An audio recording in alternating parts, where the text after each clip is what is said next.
Dogworks Radio is sponsored by Alaska Dogworks. Check out their website at alaskadogworks.com.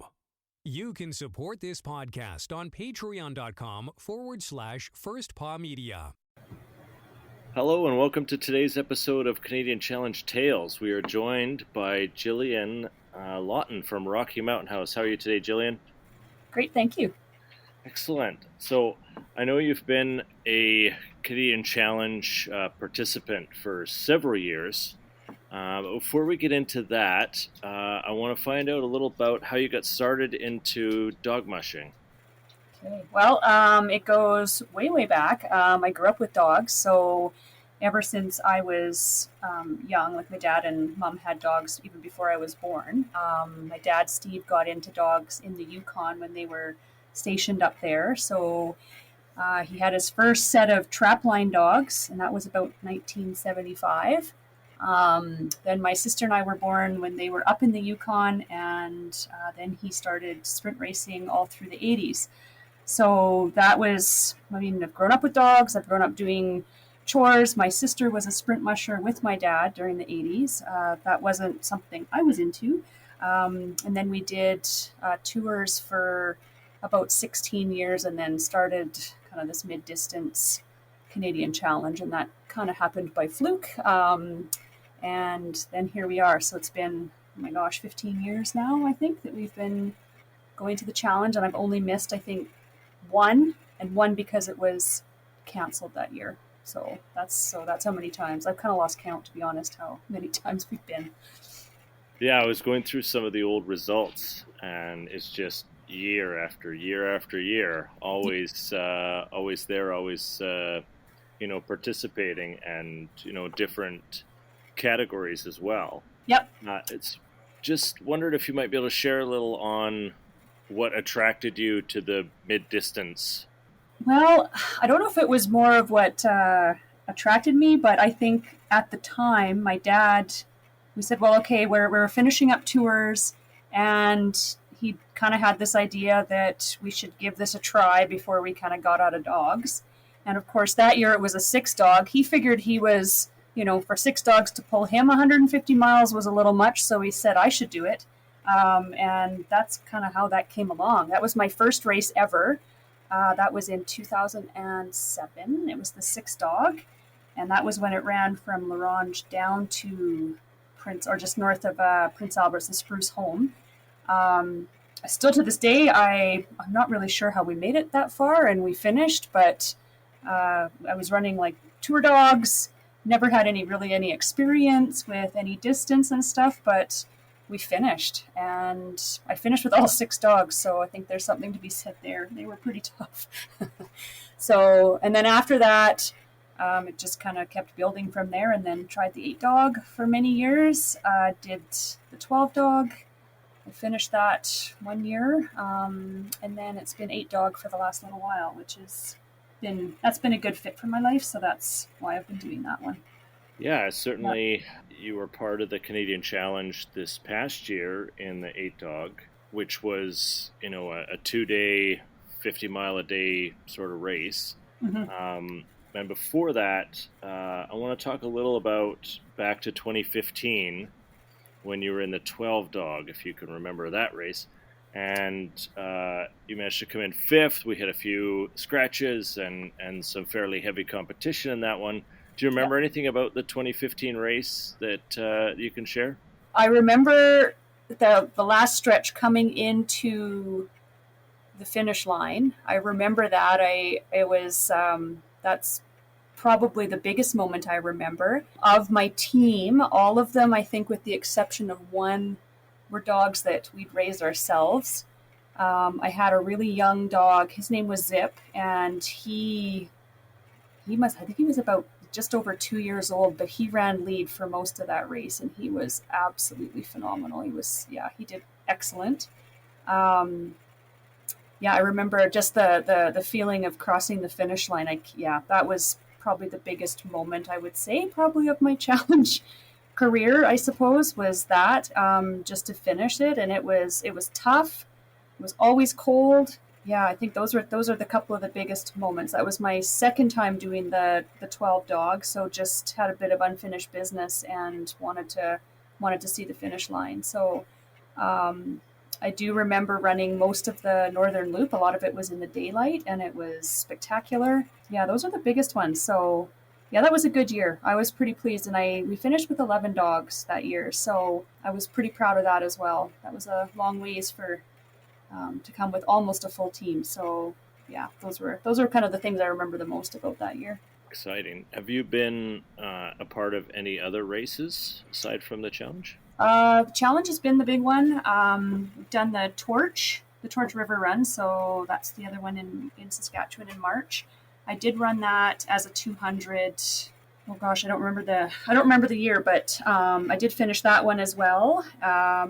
That was another proud Red Lantern moment, but that was a good one. That was a really good one as well. I've been down to Oregon a couple of times. We did the 200 there. It was a 10 dog 200, and then went back another time for the 8 dog 100. And I've been out to Fort St. James a few times. I think 3 times now. I know it's all kind of running into each other, but those are I can't remember year to year, but those are the main ones that we've gone to. So, what is it about the challenge that keeps bringing you back? Oh god, yeah, that's a great question. I think because right from the very beginning, even as like a rookie and not having a whole lot of experience, like everybody was so wonderful. I had a few, hiccups and issues and trying to get through like a real steep learning curve. And the race marshal at the time and the vets were phenomenal. They were so encouraging. The other mushers, it was such a community, and everybody wants you to succeed. Everybody wants you to cross the finish line. So you just feel really supported. I think the challenge mushers are, a lot of them, it's kind of like family really when you come to the challenge, and I know it's once a year and everybody's busy with their dogs, but it's like a community and like a mushing family. So there's a lot to be said about just the folks that come and that keep coming, and it's just a great experience. I mean, the weather is always something to be desired. Usually it's freezing, but that's, I think, why and even those years that it is cold and lots going on and stuff, it's still, you're always planning the next year. Like as soon as you're leaving La Ronge and heading back home, you're already thinking about next year and all that kind of thing. So it's just a great community. I think that's probably the main reason why. Well, you mentioned the vets. We're lucky enough to have a great relationship with the University of Saskatchewan through their vet program. So bringing vets, licensed vets in and having vet students with them, which is a great learning experience. 2 of the ones that we have returning for the 2023 race started with us as students, have moved on to a practice and are back, which is fantastic. Always nice to see. And you talk a little about the friends and the family, which leads me to your handler, which happens to be Sarah, all the way from the UK. Yeah. I know the fans will be curious to know how you managed to get a handler to come to northern Saskatchewan from England. And year after year, I think there's only been maybe 1 year that they weren't able to come or something, not counting COVID, of course. But so we met Jim and Sarah when we were doing tours, actually. So they came back in the early, I think that was, just before we finished doing tours. So they came on a couple of trips with us. And then my dad just kind of randomly asked if they'd want to come back and spend some, come to Saskatchewan with us. And so they did. And it's been year after year. So I'm very fortunate. Sarah is a phenomenal handler. My dogs love her. She is just so attentive and just fabulous with the dogs. And she does a good job making sure I'm on track too. So that's a big job too. Yeah, they just keep coming back every year, and I'm so fortunate because she's just been a real benefit for us, and we just wish she could spend the whole winter with us. That's all. Yes, well, Yeah, it's yeah, fantastic people, and as part of the race organization, we're happy to have them as well. Sarah looks after all yeah, of our social media, and Jim looks after all of our website work, as well yeah. as does some fantastic photography stuff, which Oh, has been fabulous. great Yeah. to have them part of it. So, Mhm. there's a little insight into some of the behind the scenes work we see here at the Canadian Challenge. But let's talk more about this past year in 22. I know we didn't have a race in 21 because of COVID. And in 2020, you were in the 8 dog but weren't able to finish. So, Mhm. talk to us a little about signing up for 22 with the 8 dog and sort of how you felt coming into that race with a different setup with a 2 day event, 50 miles a day. Yeah, it was. It's just, I think, just over the last couple of years, just with, life changing and health issues and those kinds of things coming into it, I wasn't really sure what it was going to look like for me or for my family. I opted for the 8 dog just mainly because last winter we had, just with time and ability to commit to trails, and plus our weather was really difficult to get some solid sled miles on. So the 8 dog was a great option. I love running the 8 dog. That's kind of been the one that I've done the most. And to the new format was very appealing to me. So just to run the 50 miles and then do it all over again the next day, that was really nice. So it was a good break. It was nice to see like all of that northern country just with a fresh set of eyes and during the daylight for the whole way. So it was beautiful up there. So it was doable, and then it also gave us the chance so that Lane could run as well, my son, and it just really fit for this year. This year's going to be a different story, of course. Just running the 10 dog 200, so that's super exciting as well. I'm really excited about that one as well. But every year, we have to be at the challenge. It's part of our holiday plans. We go to La Ronge in February every year. Well, and you're welcomed with such wonderful northern Saskatchewan weather. I think Yes, this past year we had, quite oh, cold as yeah, we got into the 8 dog race towards the end of the week. It did warm up a little on the last day, Friday. yeah. Can you tell us a little about the start itself? So you started in La Ronge on the Thursday. We had, I believe it was a 1 o'clock start. Can you just walk us through a little about how you get started and how you prep your team for getting out on the trail? Well, I try to think of it as every other run. So packing my sled, making sure I have everything. I tend to check it several times to make sure I do. And I try not to get too worked up about it because the dogs. I mean, obviously they can pick up on that. Most of the dogs that I'm running have been on this trail before as well, but they've never been from that start. We've always started at Elkridge, so that was a little bit different. Usually, I mean, everybody gets nerves. I get terrible nerves before before a race, but usually as soon as the dogs are hooked up and once I leave the start chute, then it's absolutely fine. Then it's just about the trail, getting to where we're going, enjoying the dogs, and just doing what we've been working all winter to do. Treat it as any kind of training run and just kind of keep the nerves at bay. I think that's probably that's my biggest strategy. Okay, did you Yeah. have a particular race strategy in mind? Did you have a time in mind? Were you trying to match up with other teams, or did you just go out looking to have some fun and do the best the dogs could? Well, usually that's my goal. I wanted to try to keep up with Remy as best I could, and I wasn't sure about some of the other teams because they were new to me. Um, but it was great. I usually try, about the 10 mile an hour run, so I had hoped I would be there within about the 5 hour mark or so. Um, and just to do the best we can. Sometimes trail conditions can be somewhat unpredictable. So, but last year, or sorry, in 20 this year, I mean, the trail was absolutely fabulous. Like the one on the way up.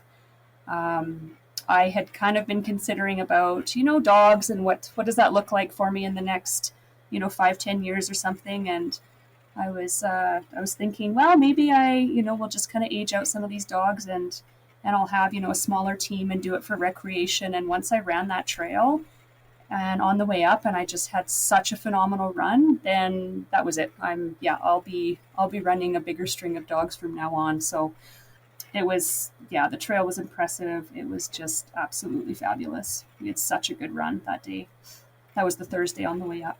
Yeah, so you got into Mississippi in second position. As you mentioned, Remy had a very quick team going in. Did you change anything for day two, or did you alter your plan at all? No, I was trying to keep up with Remy. I did catch him in one of the portages there at one point in time, so that was fun. But no, I didn't really change a whole lot. I ran home with the same leaders that I ran up with. So the dogs did great, and just really enjoyed the day. So yeah, just kind of went with the flow and just enjoyed the run. Well, and Friday was an exciting day for you because your son Lane was participating in the 6-dog race, I believe his first. Yes. And he was behind you on the trail. Yep. So you came into La Ronge, finished strong. And then just tell us a little about watching Lane come in and sort of what that was like for you. Oh, that was like a proud mama moment. Of course, I'm on the trail, and I was, worrying about how he was doing the whole way down. I knew he'd be fine. He's done a lot of training at home, but he hadn't really run a whole lot like other trails. But he's very good on the sled, and he's just super with the dogs, so I knew he'd be fine. And yeah, just that when he was coming across the lake there, and I was just, I don't know, thought my heart was going to burst. I was so proud. It was Jim, as we had talked about before, Jim and Sarah. I mean, he captured, there was a picture that he got of me giving Lane a big hug when he came across the finish line, and I think that picture says it all. But yeah, I was so proud. He did so well, and that's not an easy feat. Like 50 miles is a long ways as a teenager. And his dogs did great, and he looked after them, and I was so pleased. So pleased with him. And he just did amazing. Well, and it's not the easiest trail, lots of portages to get through, some up and down, some very technical sled driving required to get through some of those portages, and then you sort of come out onto Lac La Ronge, which is very large. I mean, lucky we had some nice weather, the sun was out, the wind wasn't blowing, and it seemed to be pretty good. But I think quite a feat at 15 years old to be able to complete something like that. Yeah, he did great. I'm not sure what this year will look like, but maybe he'll consider it again. Yeah, we'll see how it goes. Well, we're lucky enough to have another young musher participating in the 6-dog this year. We have another 15-year-old, I believe. So it'd be interesting to see, some younger participants in the race and really feel like the 50-mile 6-dog is a good introduction step. And, always nice to see teams moving up through, the different categories and finding the one that they like.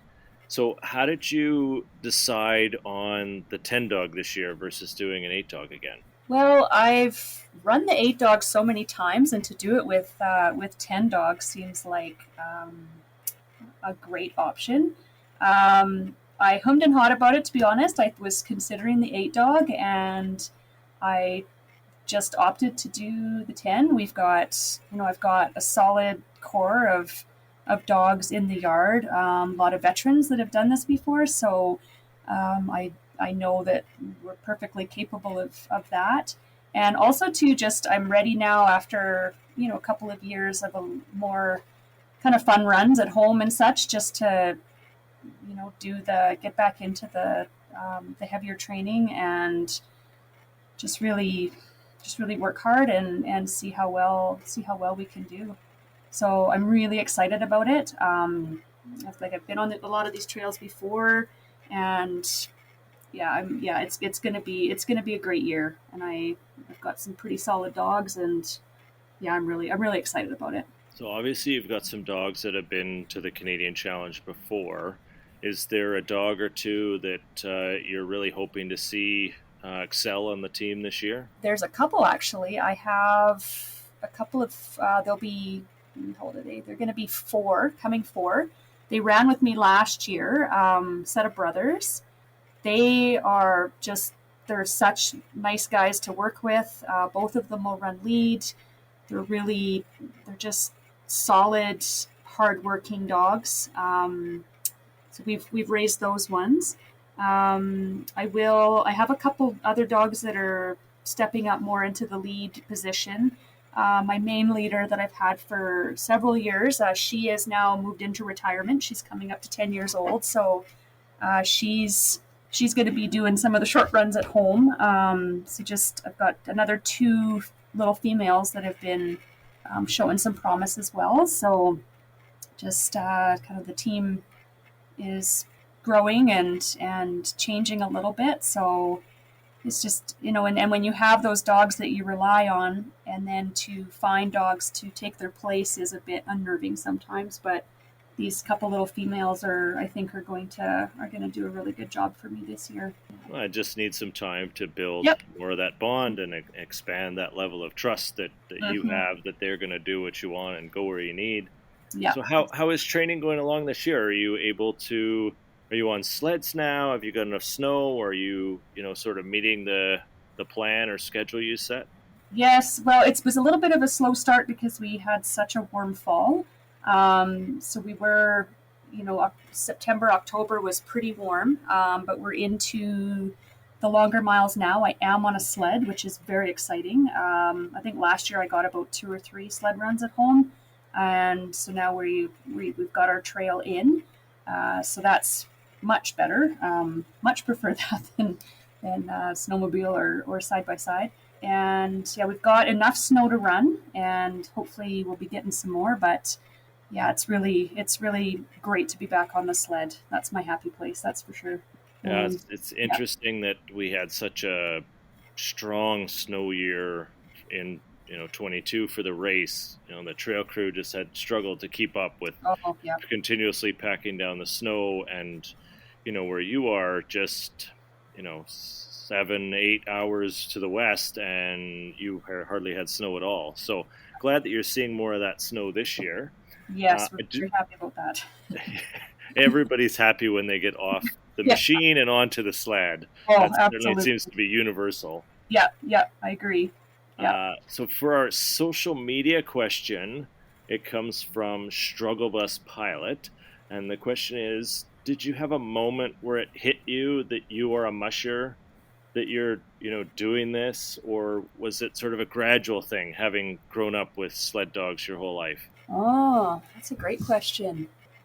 I think it took a few years, to be honest, until I kind of ran the 12 dog the first time. I would say that was when I felt a little more like confident. I kind of knew what I was doing. I could read my dogs a bit better. I had more training miles in, and more of a plan, and knowing what the dogs needed to prepare for that. Also for myself, as far as knowing what to expect and how to prepare myself for these adventures.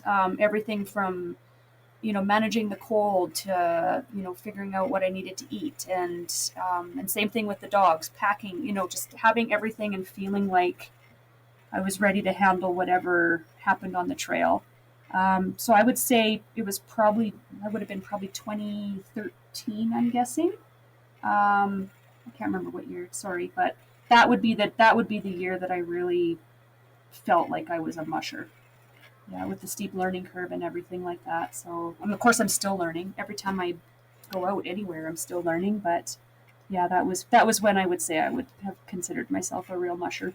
Yeah, well, and it's challenging, as you have a regular job. How do you sort of manage the workload with the kennel and the dogs and training while maintaining a job? It's really tough.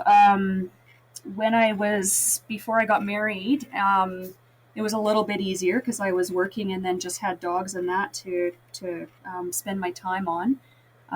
Soon as I, was married, and I'm a mom and I'm a nurse, so it's taken a lot of support. I have an amazing husband who is very supportive. He is really okay if I'm spending hours and hours on the trail or hundreds of dollars on dog food. So he also helps when he can. My boys are really great. They're now 14 and 16, so they help out with a lot of it now. And of course, my parents. My mom has been kind of the rock all along, I would say, ever since 1975, since the dogs kind of started. She's always, just always helping. And now with my dad, he's back at it, back running and stuff like that. So it's really about all of us working together to make it happen. There's absolutely no way that I could do it all by myself. There's no way. So I'm very blessed and very fortunate that I have such tremendous support system. And then Jim and Sarah coming from England every year. Friends of mine. Just it's a real. It takes a village, that's for sure. So I'm very, very lucky that I have that village to help me manage everything. So, yeah, I'm very, very lucky that way. Yeah, I always talk about it being, a team, not just a team of dogs, but a team of people to put all of this together. And, such a nice thing for you that you're able to do that with your family, a supportive husband and kids that help and have some interest in it, and that your parents obviously are still involved. Such a wonderful thing. As well as having a handler that is part of your family now, not just a friend. So is there anybody else that is involved in the kennel that you want to thank? Well, a lot of my even work friends and that cover my workload when I'm away for most of the winter. That's when I take a lot of my vacation. And just all of the folks, just lots of all my friends and family. I feel like I have a pretty strong support system, and they're cheering us on and helping where they can. So that's anybody that helps me out, that's for sure. I'm definitely grateful. Yeah. So you expecting to bring your family out again this year? Your husband and kids, or are we going to get to see Steve come east again? I'm hoping so. Well, Todd and I were talking about it last night, and we're already planning for the winter. Usually my kids have that week off of school.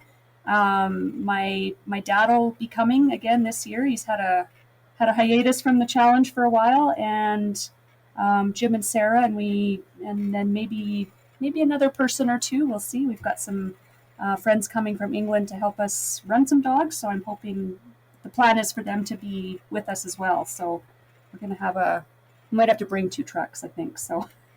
Well, I know it'll be very exciting to have, such regular Canadian Challenge participants and alumni. I'll call Steve. He's been a strong voice for the challenge, both as a participant and a member of the board. And we're still working on convincing him to join us for a podcast episode. So we'll just make this public and call him out.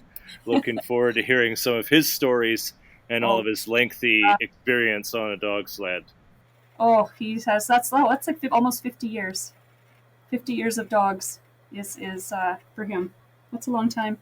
Yeah, so we'll work on getting him involved here in the podcast, and maybe sign up for a double episode, as I know he likes to get talking about his stories, and lots more to talk about over the 50 years. Oh, I think so.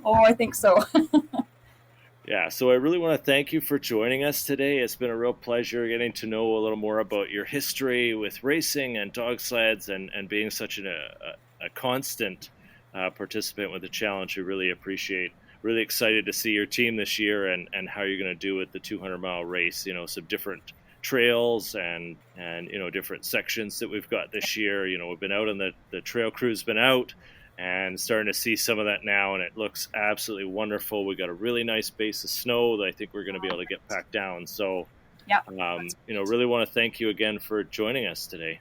Well, thank you very much for the invite. I always love to talk about dogs and the challenge. That's for sure. So thank you for the opportunity to share a bit.